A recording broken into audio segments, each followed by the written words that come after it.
Halo semuanya, saya Alvin Sebastian, guru kimia di SMA Dian Harapan, Kota Lubuk Linggau. Dan ini kisah saya untuk menjadi guru inspiratif Indonesia bersama Kuiper dan Fruity Sosro.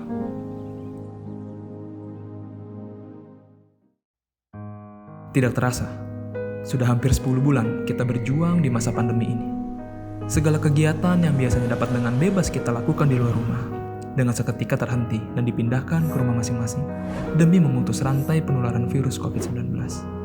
Demikian halnya dengan dunia pendidikan. Pelaksanaan pembelajaran yang biasanya dilakukan secara tatap muka di sekolah dengan seketika berubah menjadi pembelajaran jarak jauh. Tentu, ini merupakan hal baru yang tidak mudah untuk dilakukan, baik itu bagi para guru maupun para murid. Ada faktor-faktor eksternal yang dapat menghambat lancarnya pelaksanaan pembelajaran jarak jauh, seperti gangguan internet, gangguan pada perangkat yang digunakan, hingga pemadaman listrik di tengah-tengah proses pembelajaran. Ya, itulah realita yang kita hadapi pada saat ini. Akan tetapi, sebagai seorang guru, apakah kita mau kalah, menyerah dan diam saja dengan keadaan seperti ini? Tentu tidak bisa demikian. Ada tanggung jawab besar yang kita pikul terhadap para murid kita. Saya bersyukur di masa pandemi seperti ini ada banyak hal baru yang saya pelajari. Saya mencoba berinovasi di dalam memaksimalkan proses pembelajaran jarak jauh. Untuk itu, izinkan saya untuk sedikit berbagi mengenai pengalaman dan juga inovasi yang sudah saya terapkan di dalam memaksimalkan proses pembelajaran jarak jauh. Baik teman-teman guru semuanya, inovasi yang saya terapkan di dalam proses pembelajaran jarak jauh, saya mulai dari tahap perencanaan pembelajaran.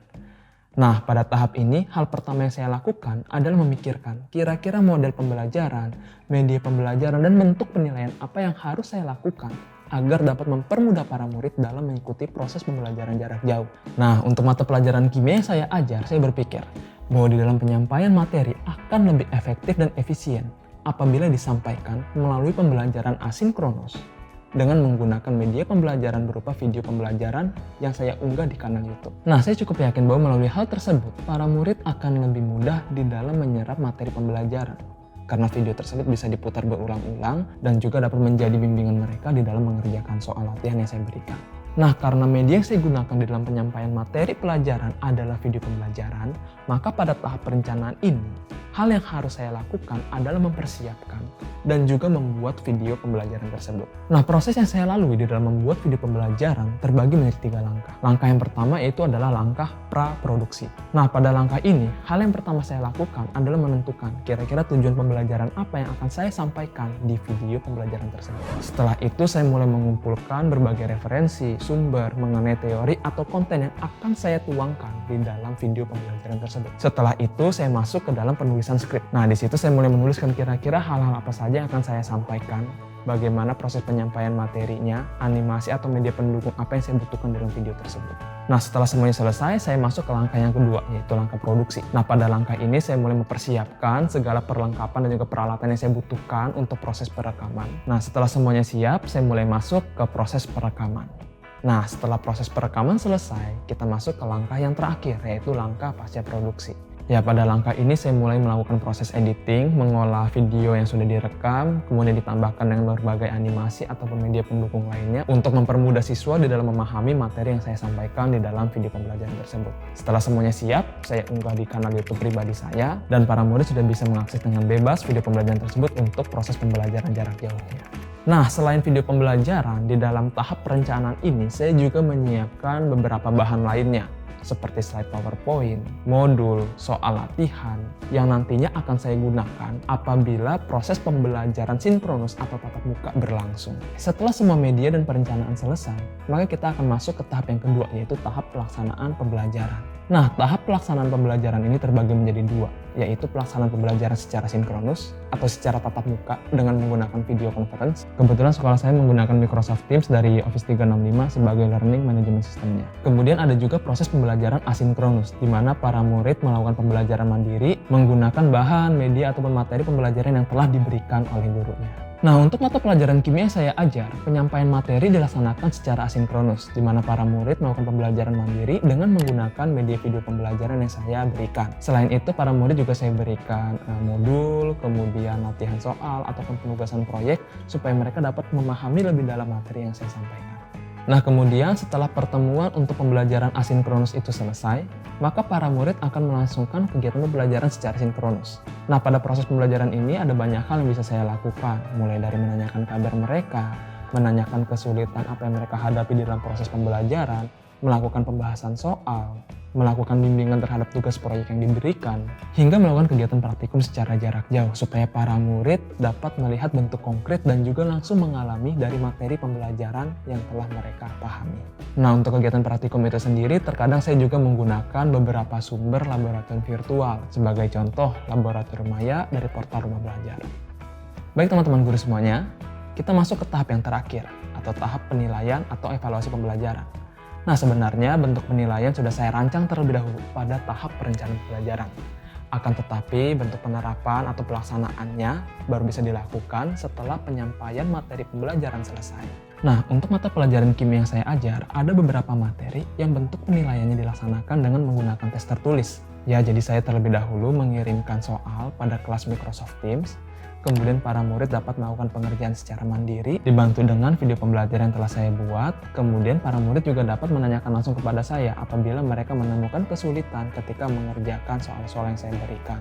Nah, selain itu ada beberapa materi kimia yang bentuk penilaiannya dilakukan dengan menyelesaikan penugasan proyek. Nah, hal ini saya lakukan supaya para murid dapat melihat keterkaitan antara materi yang mereka pelajari di dalam kehidupan sehari-hari. Sebagai contoh, pada mata pelajaran kimia kelas 11 IPA untuk materi pembakaran hidrokarbon, para murid membuat sebuah video kampanye mengenai penggunaan Pertamax untuk merawat lingkungan dan juga mesin kendaraan. The answer is because the higher the rod means the higher the isooctane that the fuel. If you use Pertamax to your vehicle. First, Nah, pada proyek ini, mata pelajaran kimia berkolaborasi dengan mata pelajaran seni, TIK atau komputer, dan juga bahasa Inggris. Jadi, produk akhir dari tugas proyek tersebut, para murid akan membuat sebuah video yang di dalamnya mereka akan menjelaskan mengapa bahan bakar Pertamax lebih bersifat ramah lingkungan dan juga dapat merawat mesin kendaraan. Nah, materi tersebut disampaikan dengan menggunakan bahasa Inggris. Kemudian di dalam video tersebut, ada juga media poster yang digunakan untuk mendukung dan membantu proses penjelasan mereka. Media poster tersebut para murid buat di kelas seni. Sedangkan pada kelas TIK atau komputer, para murid diajarkan untuk melakukan perekaman, membuat, dan juga melakukan editing terhadap video yang sudah mereka rekam. Kolaborasi antar mata pelajaran di dalam melakukan penilaian tentu dapat mempermudah para murid di dalam mengikuti proses pembelajaran jarak jauh. Dan tentunya, pembelajaran akan menjadi lebih efektif, efisien, menyenangkan, dan bermakna bagi para murid. Melalui beberapa inovasi yang sudah saya coba terapkan, walaupun belum sepenuhnya maksimal, saya bersyukur bahwa anak-anak menunjukkan semangat dan juga kemauannya untuk belajar di masa pandemi ini. Hal tersebut dapat saya lihat dari keaktifan mereka di dalam bertanya ataupun berespon ketika mereka mengerjakan tugas ataupun ketika proses pembelajaran sedang berlangsung. Selain itu, kemauan dan juga semangat mereka dalam belajar dapat terlihat dari bagaimana mereka menunjukkan usaha di dalam memenuhi setiap ekspektasi yang terdapat di dalam setiap tugas yang saya berikan. Lebih dari itu, saya juga bersyukur melalui setiap tugas yang mereka kerjakan, ternyata juga dapat menjadi manfaat bagi banyak orang. Sebagai contoh, video ajakan menggunakan bahan bakar Pertamax yang dibuat oleh anak-anak kelas 11 IPA. Apabila diunggah di sosial media tentu dapat menjadi manfaat bagi banyak orang. Sehingga walaupun ada dalam keadaan seperti ini, di masa pandemi seperti ini, melalui inovasi yang saya coba terapkan, anak-anak dapat terbantu dalam melakukan proses pembelajaran jarak jauh. Nah, selain itu secara pribadi saya juga merasa senang bahwa beberapa video pembelajaran yang telah saya buat dan diunggah ke kanal YouTube pribadi saya, ternyata tidak hanya membantu anak-anak yang saya ajar dalam proses pembelajaran jarak jauh, tetapi dapat membantu anak-anak lain di luar sana yang tidak saya ajar di dalam melakukan proses pembelajaran jarak jauh. Nah, hal ini juga memotivasi saya di dalam saya mengisi waktu luang saya. Ya, di dalam masa pandemi ini, di dalam waktu luang yang saya miliki, saya juga membuat konten di dalam platform YouTube. Saya membuat video animasi yang berbicara mengenai fakta-fakta menarik sains. Ya, tujuan saya membuat hal tersebut adalah supaya di masa pandemi ini saya juga bisa membagikan konten yang informatif, edukatif, dan juga bermanfaat bagi banyak orang di luar sana. Baik semuanya, demikian sedikit pengalaman dan juga inovasi yang sudah saya coba terapkan di dalam memaksimalkan proses pembelajaran jarak jauh di masa pandemi ini. Jangan jadikan perubahan sebagai sebuah hambatan untuk kita terus mengembangkan diri, tetapi justru sebaliknya, jadikan perubahan sebagai sebuah motivasi untuk kita terus berinovasi. Mari teman-teman guru, kita bersama-sama berjuang melewati keadaan ini dengan menjadi guru inspiratif Indonesia bersama Kuiper dan Fruity Sosro. Sekian dari saya, Alvin Parduma Sebastian.